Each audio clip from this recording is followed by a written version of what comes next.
Welcome. Today we're reading the chapter The End of It, of the novel A Christmas Carol. Now, sit tight and let's get into it.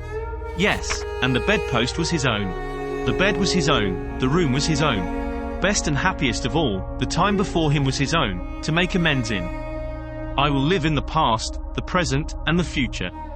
Scrooge repeated as he scrambled out of bed. The spirits of all three shall strive within me. O Jacob Marley, heaven and the Christmas time be praised for this. I say it on my knees, old Jacob, on my knees. He was so fluttered and so glowing with his good intentions, that his broken voice would scarcely answer to his call.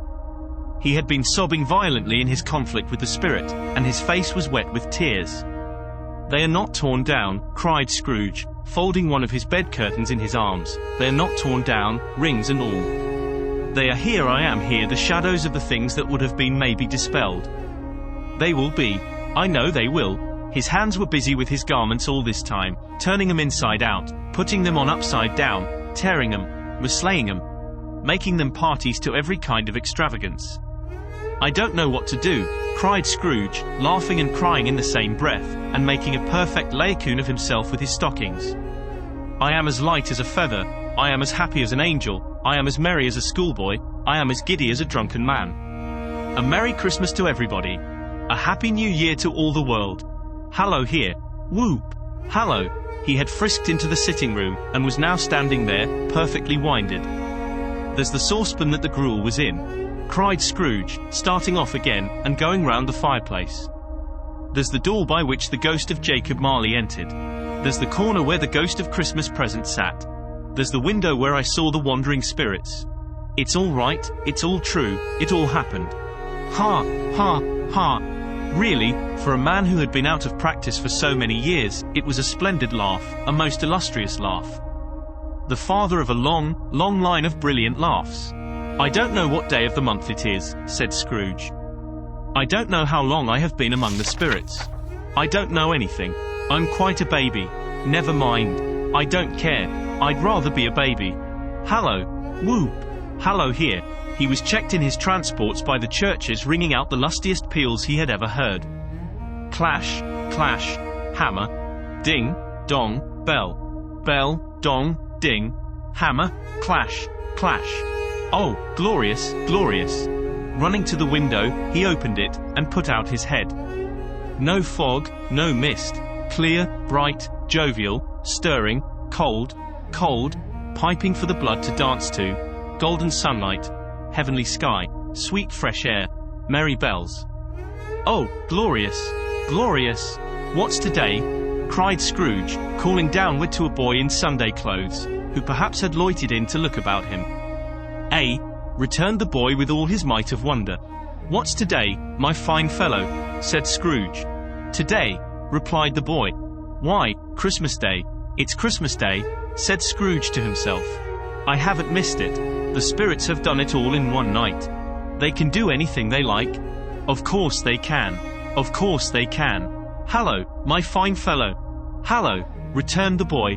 Do you know the poulterers in the next street but one, at the corner? Scrooge inquired. I should hope I did, replied the lad.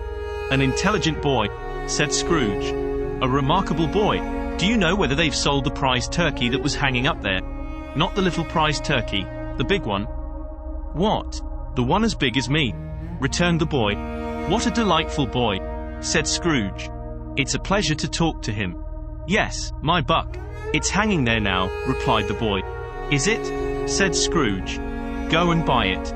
Walker, exclaimed the boy. No, no, said Scrooge.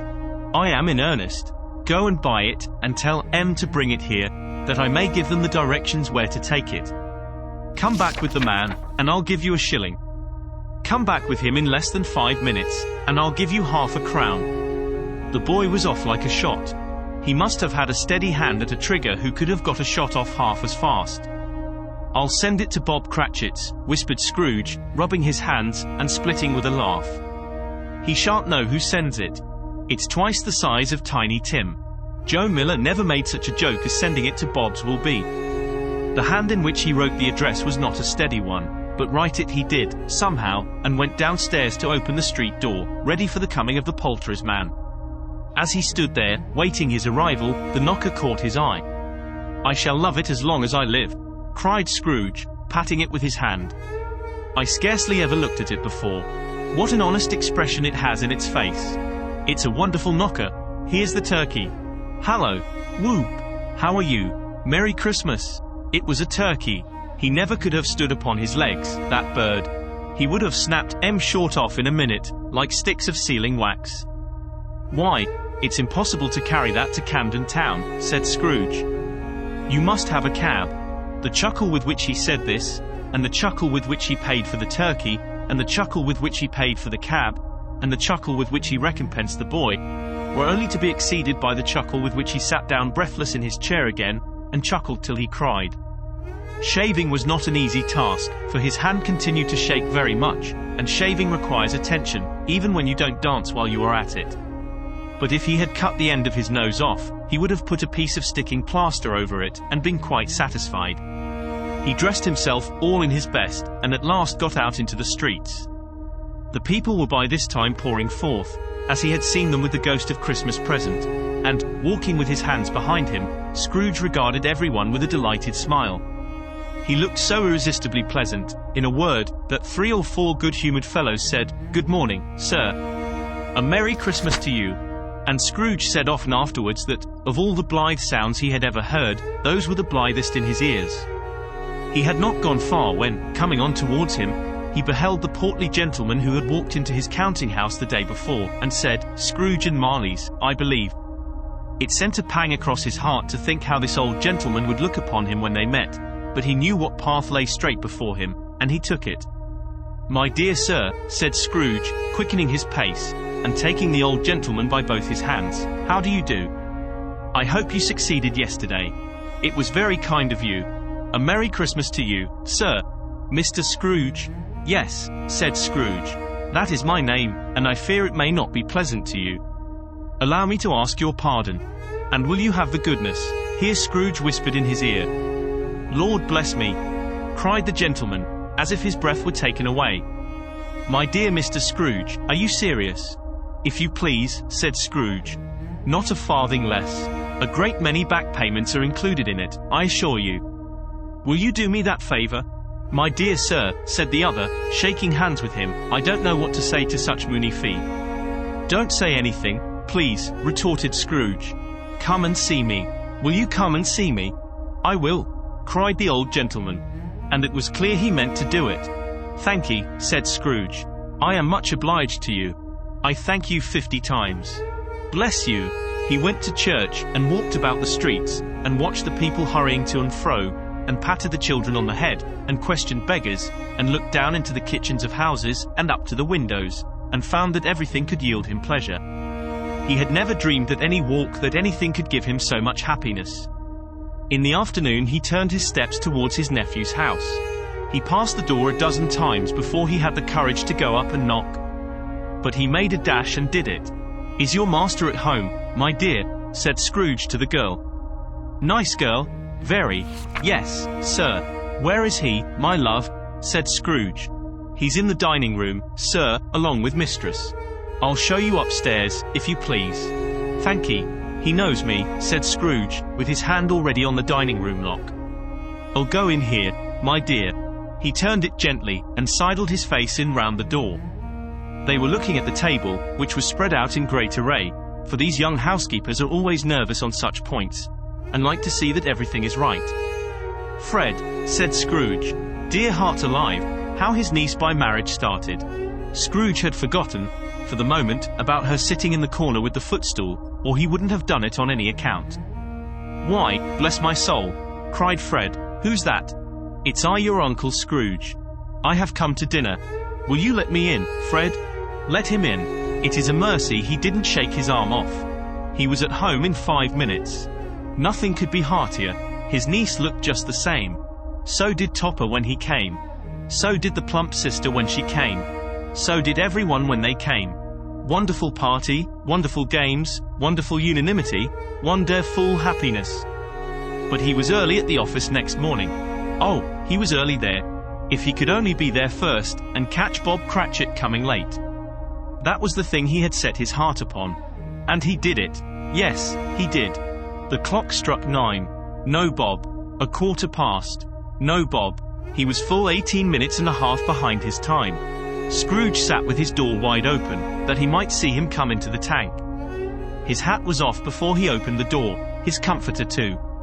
He was on his stool in a jiffy, driving away with his pen, as if he were trying to overtake 9 o'clock. "Hallo," growled Scrooge in his accustomed voice as near as he could feign it. "What do you mean by coming here at this time of day?" "I am very sorry, sir," said Bob. "I am behind my time." "You are?" repeated Scrooge. "Yes, I think you are. Step this way, sir, if you please." "It's only once a year, sir," pleaded Bob, appearing from the tank. "It shall not be repeated. I was making rather merry yesterday, sir." "Now, I'll tell you what, my friend," said Scrooge. "I am not going to stand this sort of thing any longer. And therefore," he continued, leaping from his stool, and giving Bob such a dig in the waistcoat that he staggered back into the tank again, "and therefore I am about to raise your salary." Bob trembled, and got a little nearer to the ruler. He had a momentary idea of knocking Scrooge down with it, holding him, and calling to the people in the court for help and a straight waistcoat. "A Merry Christmas, Bob," said Scrooge, with an earnestness that could not be mistaken, as he clapped him on the back. "A Merrier Christmas, Bob, my good fellow, than I have given you for many a year. I'll raise your salary, and endeavour to assist your struggling family, and we will discuss your affairs this very afternoon, over a Christmas bowl of smoking bishop, Bob. Make up the fires and buy another coal scuffle before you dot another I, Bob Cratchit." Scrooge was better than his word. He did it all, and infinitely more, and to Tiny Tim, who did not die, he was a second father. He became as good a friend, as good a master, and as good a man as the good old city knew, or any other good old city, town, or borough in the good old world. Some people laughed to see the alteration in him, but he let them laugh, and little heeded them. For he was wise enough to know that nothing ever happened on this globe, for good, at which some people did not have their fill of laughter in the outset. And knowing that such as these would be blind anyway, he thought it quite as well that they should wrinkle up their eyes in grins as have the malady in less attractive forms. His own heart laughed, and that was quite enough for him. He had no further intercourse with spirits, but lived upon the total abstinence principle ever afterwards, and it was always said of him that he knew how to keep Christmas well, if any man alive possessed the knowledge. May that be truly said of us, and all of us. And so, as Tiny Tim observed, God bless us, everyone. Did you enjoy today's chapter of A Christmas Carol? Why not subscribe and ring the bell?